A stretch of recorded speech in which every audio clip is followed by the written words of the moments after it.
बिस्मिल्लाहिर्रहमानिर्रहीम। फिर हमें आईओ और ईओ का एग्ज़ाम हुआ है कल, तो उसके 50 क्वेश्चन मैंने आपके साथ डिस्कस कर लिए थे। बाकी के जो 50 हैं उसमें से 44 हमारे पास आए हैं, टोटल आपके पास 94 हो जाएंगे। तो अब अपनी मार्किंग करें और इन क्वेश्चन को नेक्स्ट एग्ज़ाम के लिए भी आप सेव कर सकते हैं। ज़्यादा पोर्शन जो है वो लॉ का और मैथ का है, तो मैथ भी सॉल्व करेंगे और जो इसका रफ एक एस्टिमेट लगाने की कोशिश करेंगे इसका मेरिट कहाँ पे हो सकता है। ठीक है, तो इसमें हमारे पास जो पहला क्वेश्चन है, कट द मस्टर्ड है टू सक्सीड, इसका मतलब होता है कामयाब होना। बेटा हमारे पास ये जो क्वेश्चन आ रहे होते हैं, हमारे जो बच्चे हैं जो एग्ज़ाम दे के आते हैं वो हमारे साथ शेयर करते हैं, हम उन्हें कंपाइल करके आपके साथ शेयर कर देते हैं। तो उसमें स्टेटमेंट में थोड़ा बहुत फ़र्क हो सकता है, एग्जैक्टली जो स्टेटमेंट है वो तो आप लोग ही जान सकते हैं, जो एग्ज़ाम दे के आए ऑप्शंस भी आपको पता होगा। तो इस तरह से हमारे पास क्वेश्चन जो सेकंड है, a woman whose husband is dead, वो औरत जिसका हस्बैंड की डेथ हो जाए उसे विडो कहते हैं, बेवा कहते हैं। आगे हमारे पास है डिराइव्ड, इसका एंटोनिम पूछो, इसका मतलब होता है किसी को तनकीद का निशाना बनाना, तंज करना। तो इसका एंटोनिम एडमायर भी हो सकता है, अपलॉड भी हो सकता है, लेकिन इंस्पायर नहीं हो सकता है। अब देखिए आपका जो एग्ज़ाम आपने दिया उसमें से इसमें से कौन सा ऑप्शन था, तो इसे आप ठीक कर देंगे। तारीफ़ करना, सराहना। अगर हमारे पास पीक है, पीक का मतलब इरिटेशन होता है, ठीक है, इसका मतलब होता है किसी को तंग करना, ठीक है। इसका एंटोनिम पूछा होता स्मूथ हो जाएगा हमारे पास, सूथ बल्कि है। कॉम मतलब पुरस्कून, इसे क्या नहीं, आप स्मूथ भी याद रख सकते हैं। Let you and dash go to the school, देखें ज़रा, आप लेट मी सुनते हैं तो हमारे पास यू एंड मी, तो यू जो है यहाँ पे ये इसकी ऑब्जेक्टिव केस है, यू यूअर यू होता है। यू का सब्जेक्टिव केस भी यू है और ऑब्जेक्टिव केस भी यू है।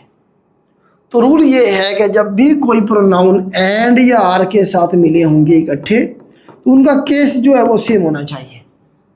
अगर ये हमारे पास ऑब्जेक्टिव केस है तो उसके साथ जो दूसरा हमारे पास प्रोनाउन है, नाउन कह गया हूँ शायद में, तो वो आई नहीं लगाएंगे, आई माई मी होता है, तो ये भी हम उसका क्या लगाएंगे, ऑब्जेक्टिव केस लगाएंगे। ठीक है, तो let you and me go to school, ये यहाँ पे ठीक आएगा। Main goal of British colonial in Punjab जो था, क्या था बेसिकली, मकसद क्या था बरतानिया का पंजाब के अंदर जो उन्होंने पंजाब को कॉलोनी बनाया, मेन मकसद क्या था, यहाँ पे जो रिसोर्सेज हैं उसकी एक्सप्लॉयटेशन करना, रिसोर्सेज पे कब्जा जमा के उन्हें इस्तेमाल करना, ये मकसद था उनका, पंजाब के रिसोर्सेज को यूज़ करना। नेक्स्ट हमारे पास है E construction app is used for building permits. Construction से आपको आइडिया हो रहा था, buildings. Which technology is used for text generated responses in chat GPT, तो डीप लर्निंग के ज़रिए आप ये जो टेक्स्ट जनरेटेड रिस्पॉन्स आप यूज़ करते हैं। Which app is used for visa license service, Dastak app जो घर घर तक जाके दे जाती हैं। ई खिदमत ऐप भी आप यूज़ करते हैं। अच्छा, इसमें से आप देखिएगा कौन सी यूज़ करते हैं, which app is use for visa license services, दिखाएं, चला दी।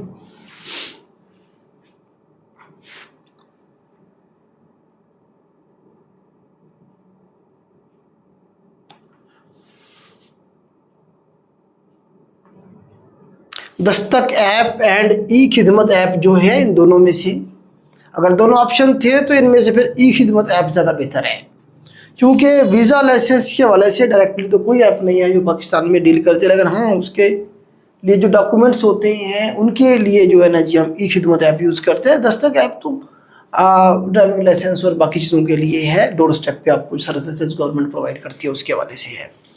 आर्टिकल 11 का पूछा हुआ था जी, इसका कॉन्स्टिट्यूशन 1973 में आर्टिकल 11 जो है किस चीज़ को डील करता है, फंडामेंटल राइट में से 3-4 सवाल उसने दिए हुए थे।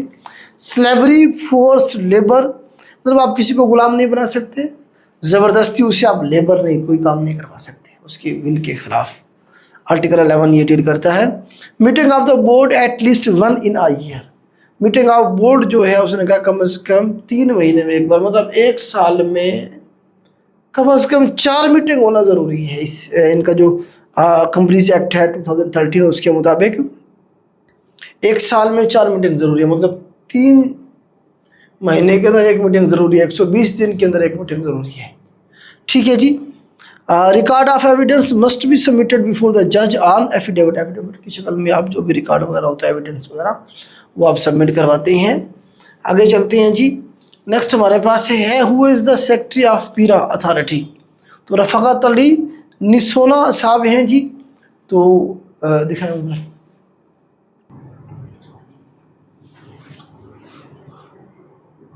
जी ये मैं आपको बता रहा था कि इसमें रफ़ाकत अली निसोना साहब हैं जी।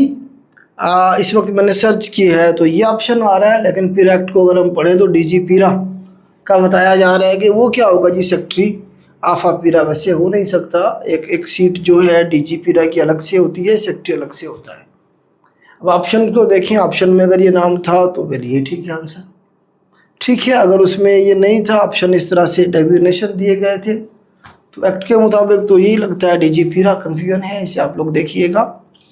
Appointment of DG PERA who shall be an officer of basic scale. 19वें स्केल का कम से कम होता है वो, या इससे हायर स्केल का होगा, या कम से कम 19वें स्केल का ऑफिसर होगा DG PERA. Who can send requisition under PERA act. तो कौन भेज सकता है जी रिक्विजिशन हायर अथॉरिटी को? सब डिविजनल इन्फोर्समेंट ऑफिसर जो होगा वो SDEO जो होगा ये भेज सकता है रिक्विजिशन। ठीक है। Company made violation by workers the owner would be consider offender until.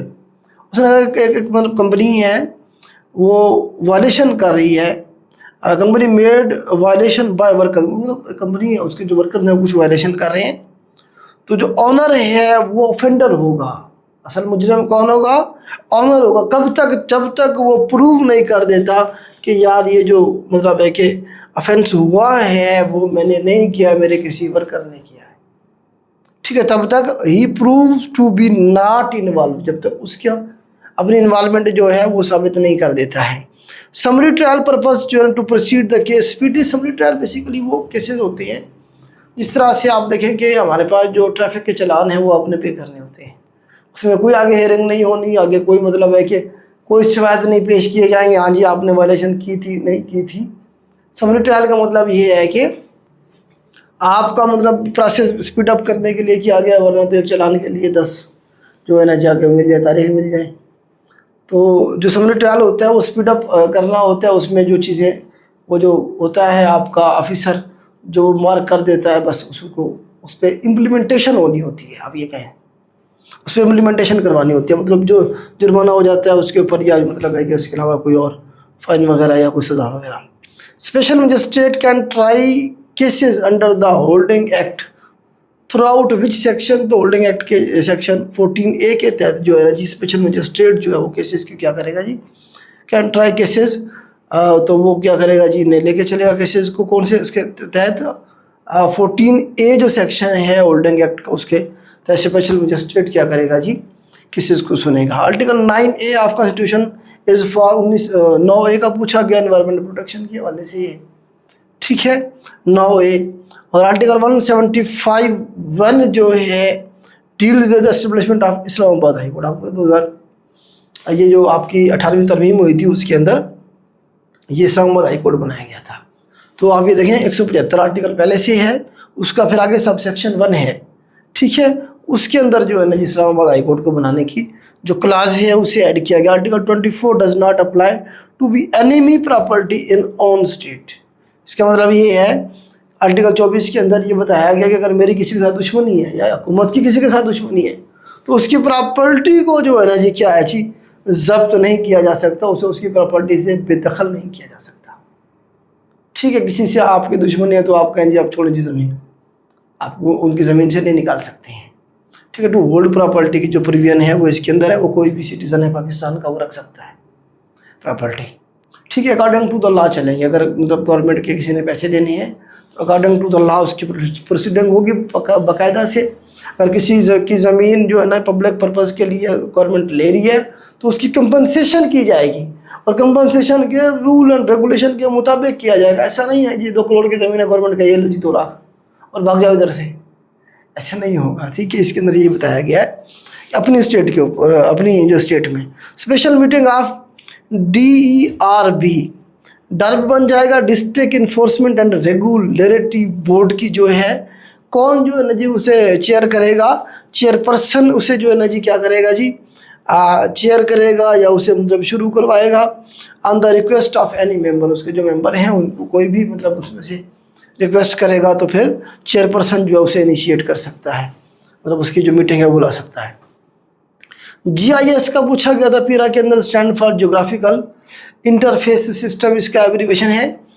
Enforcement officer appointed by the authority, authority का मतलब क्या है, पीरा अथॉरिटी, ठीक है। If a milk company involve in price hike then who will be the responsible for the offence. एक company पूरी की पूरी जो है वो तेल कह रहा हूँ जो दूध है उसकी कीमतें जो है उसने हाइक की हुई है, तो कौन जो है ना उसका रिस्पॉन्सिबल होगा, तो उसका everyone is offender until provided his innocence.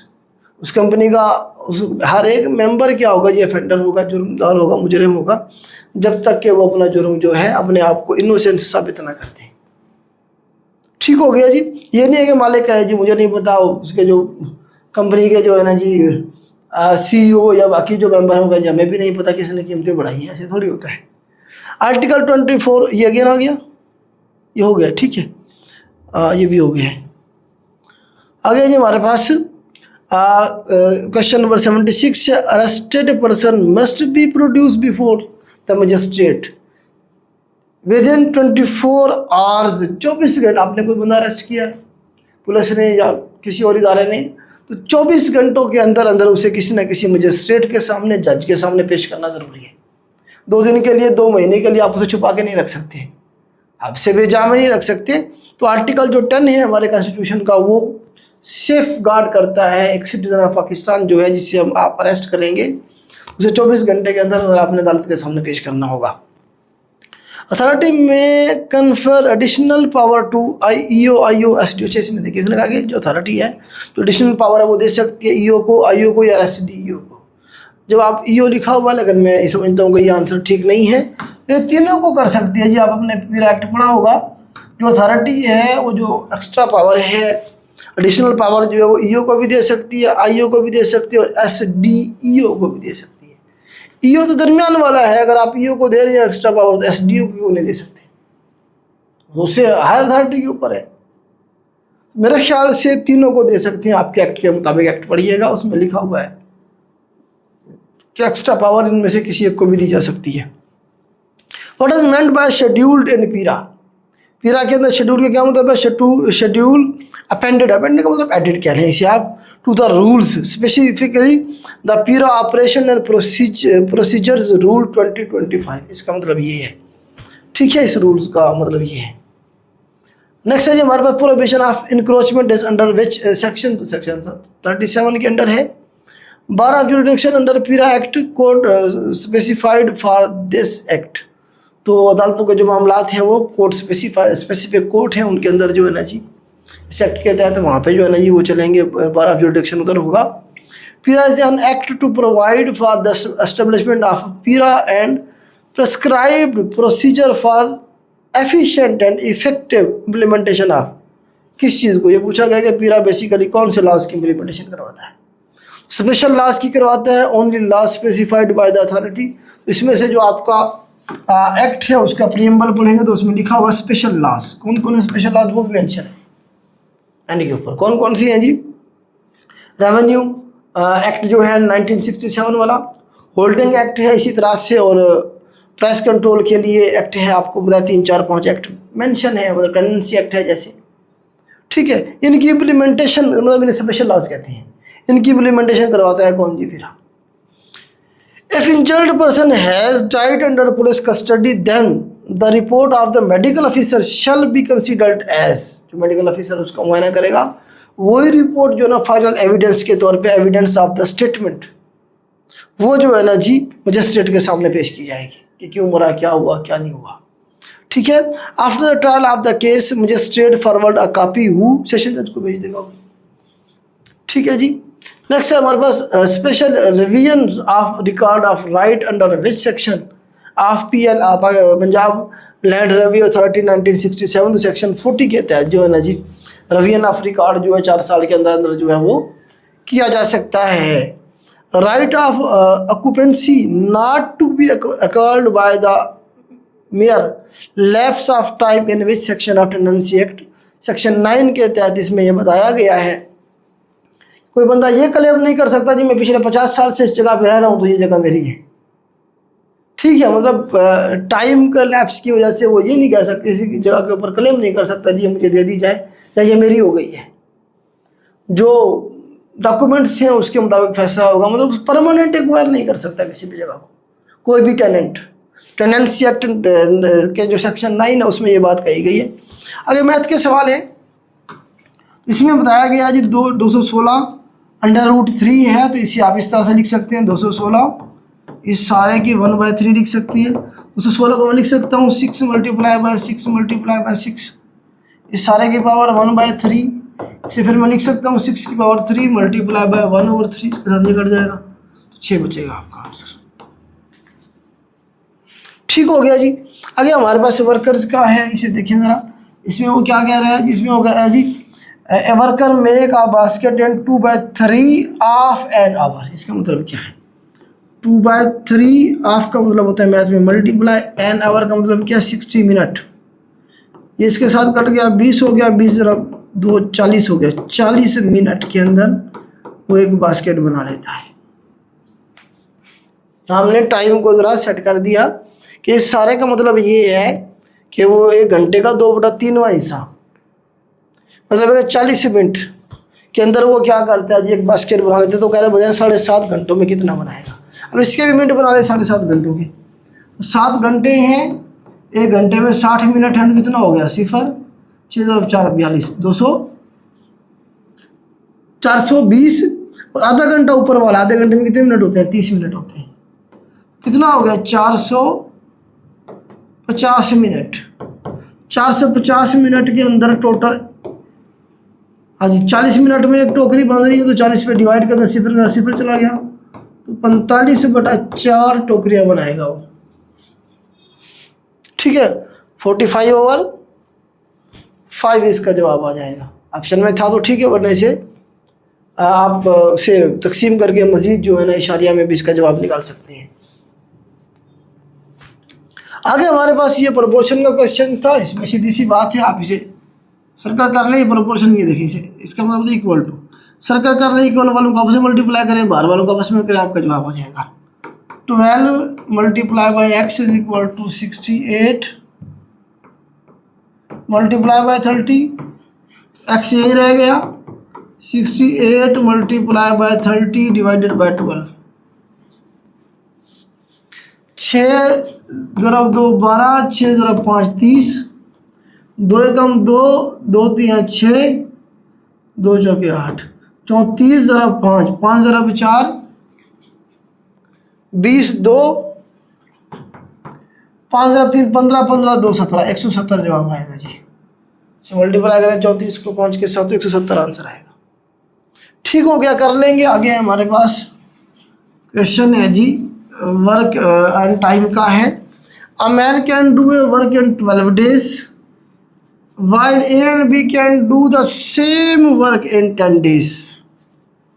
ठीक है, find the days B can alone done that work। तो देखें इस तरह के सवाल में मैंने आपको बताया 1/, की शक्ल में लिख दिया करें काम को। A can do मतलब 1/A जो है वो अपना काम कितना कर रहा है 1/12 में, ठीक है डेज में। आगे उसने कहा A and B 1/A + 1/B मतलब दोनों प्लस मिल के करें काम को 1/10 10 डेज। अब इसकी वैल्यू एक इसमें पुट कर दें, आपका जवाब आ जाएगा। तो एक ही जगह पे उसकी वैल्यू पुट करता हूँ मैं, क्या आ गया 1/12 हो गया माइनस, मतलब इसे यही रहने दिया मैंने, चले मैं इसे बाद में नहीं जाता। 1/B = 1/10। 1/B की हमने वैल्यू निकालनी है 1/10 - 1/12। 12 और 10 का एलसीएम ले, आपका एलसीएम आएगा 60। 60 को तकसीम करें 10 पे जवाब आएगा 6, फिर 60 को तकसीम करें 12 पे जवाब आएगा 5। तो 1/B का जवाब आएगा 1/60। तो हमने B का निकालना है, तो B कितने दिनों में करेगा 60 दिनों में करेगा उसी काम को। दोबारा से सीधा कर देंगे, और B को हमने B का निकालना है, तो B कितने टाइम में करा है 60 दिनों में करा है। ठीक है, ये सबसे आसान तरीका है ऐसे सवालों हल करने का। चलें जी, circumference of a circle whose radius is 8 centimetre. तो ये तो आपको पता ही है कि सर्कमफ्रेंस का फार्मूला क्या होता है, 2 पाई आर के बराबर होता है। 2 वैसे आ गया, पाई वैसे आ गया, और उसने बताया हुआ है 8, 8 दूने 16, 16 पाई जवाब होगा। अगर ये जवाब ना हो तो 16 ज़रा पाई की वजह 3.14 होती है, इसे मल्टीप्लाई करेंगे 16 48, तो ये 50 के करीब करीब निकलेगा अगर इसे एग्जैक्ट निकालेंगे तो। 16 पाई उसने दिया होता तब भी ठीक है, 50.2 दिया होता तब भी ठीक है। ओके, आगे चलते हैं। नेक्स्ट है जी हमारे पास ये सवाल है, देखिए ज़रा इसे, 3x प्लस 3y प्लस, ये देखिए इसे मैं लिख सकता हूँ x plus y into x minus y. इस सारे का ओवर क्या है जी, x प्लस वाई है। ये सवाल है, तो a की 2 बनफी b की 2 is equal to a plus b into a minus b. ठीक है, इसी को मैंने क्या कर दिया, ओपन कर दिया। अब मैं इसमें से अगर 3 को कॉमन ले लूँ तो x प्लस वाई रह जाए, बल्कि यही कर लेता हूँ डायरेक्ट। ये देखिए इसमें से 3 कॉमन ले लेता हूँ, पीछे क्या बचा, x जमा वाई रह जाएगा। ऐसे है कि नहीं, एक स्टेप में मैंने कम कर दिया कि मैंने ये 3 कॉमन निकाल ली, x प्लस वाई को अलग कर दिया। तो समझ आ गई बात। अब देखें ज़रा, अब ये 3 वैसे बाहर आ गया था ये वाला, अब x प्लस वाई यहाँ भी, x प्लस वाई यहाँ भी है, x प्लस वाई में सारे में से कॉमन ले लेता हूँ, ये निकल गया नहीं, दोबारा से देखिए, अब इस सारे में से कम x प्लस वाई यहाँ भी है हमारे पास, यहाँ भी है। अब मैं क्या करता हूँ जी, x प्लस वाई कॉमन ले लेता हूँ। x प्लस वाई मैंने क्या ले लिया, कॉमन ले लिया, बाहर निकल गया, x प्लस वाई यहाँ से निकल गया, क्या बचा पीछे, 3 बच गया। फिर दरमियान में प्लस है, ये तो निकल गया ना, ये बाहर निकल गया, चला गया, इधर कॉमन ले लिया, पीछे क्या बचा, प्लस बचा, प्लस आ गया।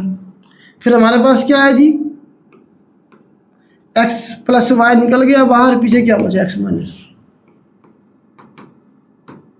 ओवर क्या है जी हमारे पास, x प्लस वाई, और क्या है हमारे पास, x प्लस वाई है। यहाँ तक समझ आ गई आपको बात।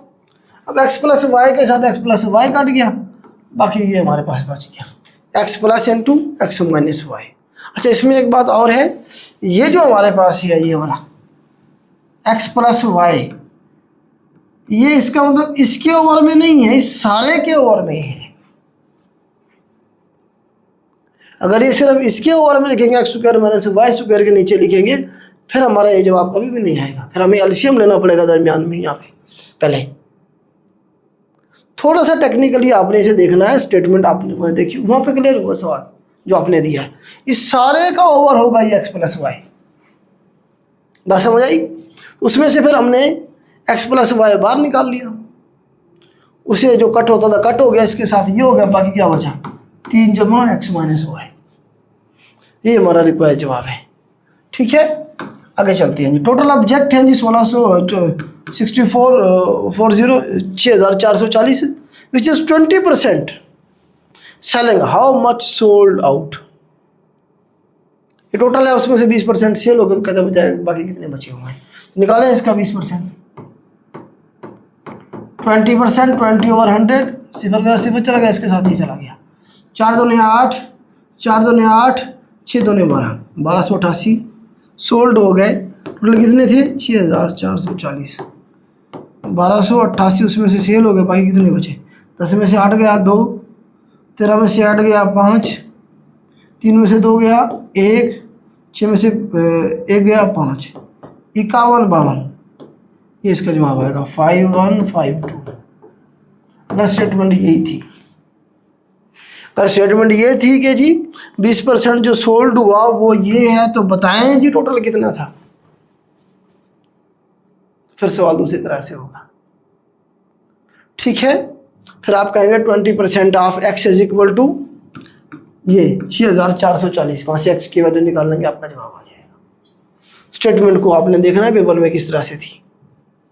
चलें जी, ये हमारे पास एफ इंटू एक्स जो है ना, ये दिया गया x square minus 1, f into minus 1 is equal to, ये आपसे पूछा गया था। देखें जरा, एफ इंटू एक्स बराबर है एक्स स्क्वायर माइनस वन। हमने मालूम करना है पहले ये ब्रैकेट के अंदर वाला एफ इंटू माइनस वन, मतलब एक्स की जगह पे हमने माइनस वन पुट करना है। तो माइनस वन का square minus one, one minus one is equal to zero. मतलब एफ इंटू ये वाले सारी जगह पे क्या क्या जीरो आ गया, मतलब एफ इंटू जीरो आ गया। ठीक है हमारे पास। अब इसकी हमने वैल्यू निकालनी है एफ इंटू जीरो की। अब इसमें पुट करेंगे f into zero, x square की जगह पे क्या आ गया जी, जीरो का स्क्वायर माइनस वन, जीरो का square zero minus one is equal to minus one. यही हमारा जवाब होगा। बस समझ आ गई आपको। पहले हमने इसकी वैल्यू निकाली, ये जो सारे की जगह पे क्या जवाब आया, जीरो आ गया था हमारा। फिर एफ इंटू जीरो निकाला हमने, जो कि किसके बराबर है, माइनस वन के बराबर है। ठीक है जी। आखिरी सवाल है जी हमारे पास, इसमें कह point difference between -8 and 8 is equal to कितने के बराबर है जी। तो ये देखिए हमारे पास पॉइंट डिफरेंस निकालने के दो तरीके हैं। एक तो माइनस कर दिया आप 8 minus minus 6 is equal to 8 plus 6 is equal to 14। एक तरीका ये है हमारे पास, और दूसरा तरीका है हमारे पास, ये देखें जी, डिस्टेंस निकालते हैं हम, d is equal to x square plus y square कर लेंगे इसका अंडर रूट। एक्स क्या है जी हमारे पास, -6 का स्क्वायर जमा 8 का स्क्वायर, 6 6 36 जमा 8 8 64, इस सारे का अंडर रूट। तो 100 का under root is equal to 10। तो ये भी आपका हो सकता है आंसर। ठीक है, इसमें ओरिजिन से अगर आपने निकालनी है तो मेरे ख्याल से ये ठीक होगा आपका जवाब। देखिएगा पेपर में, ये तो डिस्टेंस फार्मूले से इसमें हम ऐसे कर सकते हैं अगर चाहें तो। इसे देखिएगा सवाल के स्टेटमेंट को। तो ये बेटा आपके क्वेश्चन थे जो हमने आप तक पहुंचाने की कोशिश की। देखिएगा इसमें अगर कोई मिस्टेक हो तो क्योंकि सवाल पेपर आपने अटेम्प्ट किया हुआ है तो कमेंट्स में भी बताइएगा इसमें से कितने क्वेश्चन जो हैं उनमें मिस्टेक है, ताकि हम ये ठीक कर सकें। और ठीक करके अगेन हम आपको अपनी वेबसाइट के ऊपर अच्छे से प्रोवाइड कर सकें। ये पेपर हमारी वेबसाइट पे अपलोड हो जाएगा इंशाल्लाह 1 से 2 दिन में। बुक्स में तो जब आएगा ना, हमारी वेबसाइट का नाम है psgkacademy.com। सारा पेपर हम उधर अपलोड कर देते हैं। ठीक हो गया बेटा, वहाँ पेपर बना भी सकते हैं, अपनी प्रैक्टिस भी कर सकते हैं, आप चेक भी कर सकते हैं कि कितने % आपकी तैयारी हो गई हुई है। उसमें नेगेटिव मार्किंग भी होती है, जैसे कमीशन पेपर बनाता है वैसे ही सारा पैटर्न मौजूद है। यूट्यूब पे मैंने वीडियो भी बना के डाली हुई है कि पेपर आपने कैसे बनाना है। ठीक हो गया, आज के लिए इतना ही। अल्लाह हाफिज़।